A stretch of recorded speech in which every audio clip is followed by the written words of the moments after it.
दोस्तों, सबसे पहले सब्सक्राइब करें, नोटिफिकेशन बेल दबाएं और सबसे पहले वाली ऑप्शन ऑल करें, जिससे हमारी आने वाली नई वीडियो की नोटिफिकेशन आपको फ़ौरन मिल जाए। जय श्री राम भक्तों।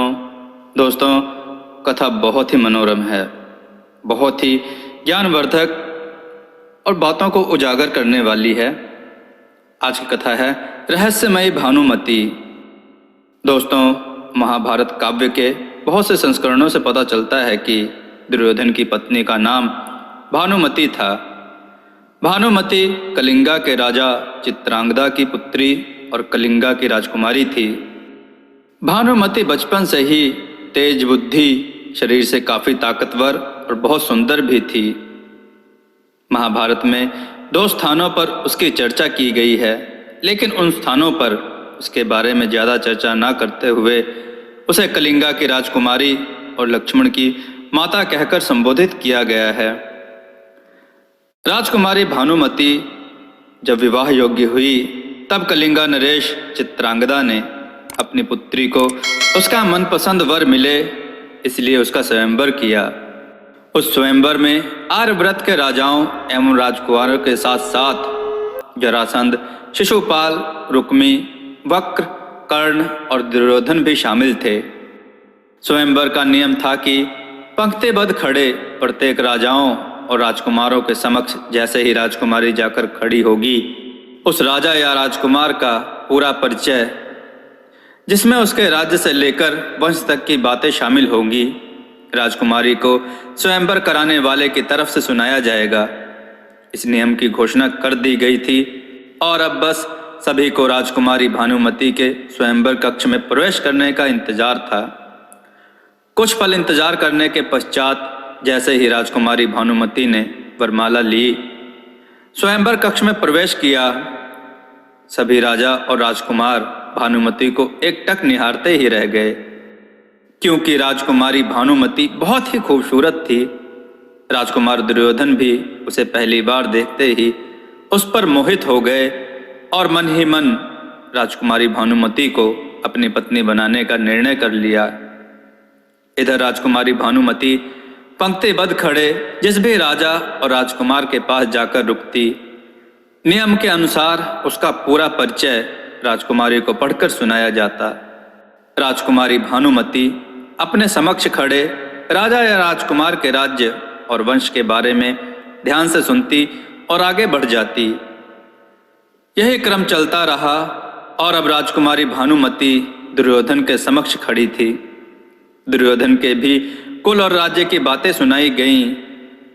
दुर्योधन को पूरी उम्मीद थी कि राजकुमारी भानुमति उसके ही गले में वरमाला पहनाएगी। राजकुमारी भानुमति ने इस बार भी घोषणा की गई बातों को बड़े ध्यान से सुना और कुछ पल रुककर आगे बढ़ गई।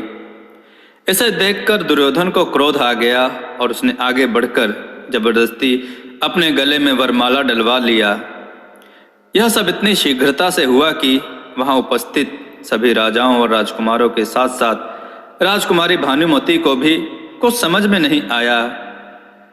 दुर्योधन ने अपने मित्र कर्ण को इशारा किया और वहां उपस्थित सभी राजाओं और राजकुमारों को ललकारते हुए कहा कि जो भी राजकुमारी भानुमति से विवाह करना चाहता है, उसे हमारे मित्र कर्ण से युद्ध करना पड़ेगा।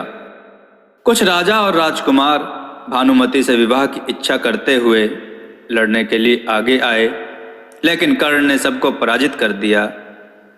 अंत में महाराज जरासंध ने भी युद्ध की चुनौती स्वीकार की। कहा यह जाता है कि महाराज जरासंध और कर्ण में 21 दिनों तक युद्ध चलता रहा। इस युद्ध में कर्ण विजयी हुए। महाराज जरासंध कर्ण की वीरता को देखकर अत्यंत प्रभावित हुए और खुश होकर कर्ण को मालिनी राज्य उपहार स्वरूप दे दिया। दुर्योधन कलिंगा की राजकुमारी को साथ लेकर हस्तिनापुर आ गया। भानुमति के अपहरण करके लाने की बात और वो भी दुर्योधन से विवाह कराने के लिए, यह भानुमति को उचित प्रतीत नहीं हो रहा था, क्योंकि पहले यह भी नियम था कि जो स्वयंवर जीतता है उसी से राजकुमारी का विवाह होता था। यह सुनकर दुर्योधन ने अपने पितामह भीष्म की कथा भानुमति को सुनाई कि कैसे पितामह भीष्म ने अपने सौतेले भाई का विवाह कराने के लिए अम्बा, अंबिका और अंबालिका को स्वयंवर से हरण किया था। यह सब सुनकर कलिंगा नरेश चित्रांगदा की पुत्री भानुमति धृतराष्ट्र पुत्र दुर्योधन से विवाह करने के लिए तैयार हो गई और दोनों का विवाह हो गया। दोस्तों, दुर्योधन की पत्नी भानुमति से संबंधित एक और कथा प्रचलित है। दोस्तों, हुआ यह था कि एक दिन भानुमति और दुर्योधन के परम मित्र कर्ण, जिसकी वीरता की बदौलत ही भानुमति का हरण संभव हो पाया था, शतरंज खेल रहे थे। भानुमति इस खेल में हार रही थी। इस कारण कर्ण अत्यंत ही प्रसन्न मुद्रा में थे और खेलते खेलते ही भानुमति को चिढ़ा रहे थे। वो दोनों शतरंज खेल ही रहे थे कि भानुमति को अपने पति दुर्योधन के कदमों की आहट सुनाई पड़ी और वह समझ गई कि कक्ष में दुर्योधन आ रहे हैं। कर्ण खेल में इतने मगन थे कि वो दुर्योधन के कदमों की आहट भी नहीं सुन पाए। देखकर कर्ण को लगा कि भानुमति हारने के डर से खेल छोड़कर भाग रही है।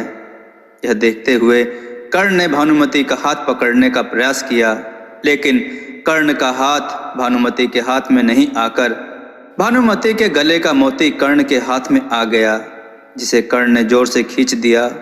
जोर से खींचने के कारण मोती टूटकर जमीन पर बिखर गया।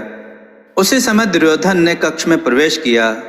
भानुमति और कर्ण दोनों दुर्योधन को देखकर घबरा गए और सोचने लगे कि ना जाने दुर्योधन इस टूटे हुए मोतियों को देखकर क्या समझे। दोनों की हालत देखकर दुर्योधन ने हंसकर कहा, तुम दोनों मोती उठाने में मेरी सहायता करोगे या इसे मुझे स्वयं अकेले ही उठाना पड़ेगा? दुर्योधन की बात सुनकर दोनों ने मोतियों को उठाने में दुर्योधन की सहायता की।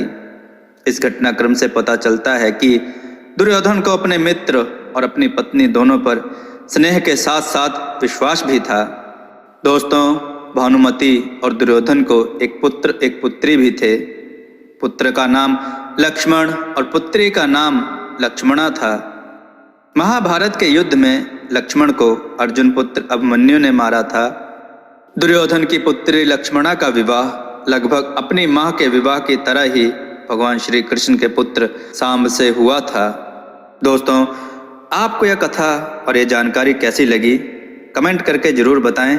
कथाओं को लाइक करें, चैनल को सब्सक्राइब करना ना भूलें, कथाओं को शेयर जरूर करें। जय श्री राम भक्तों।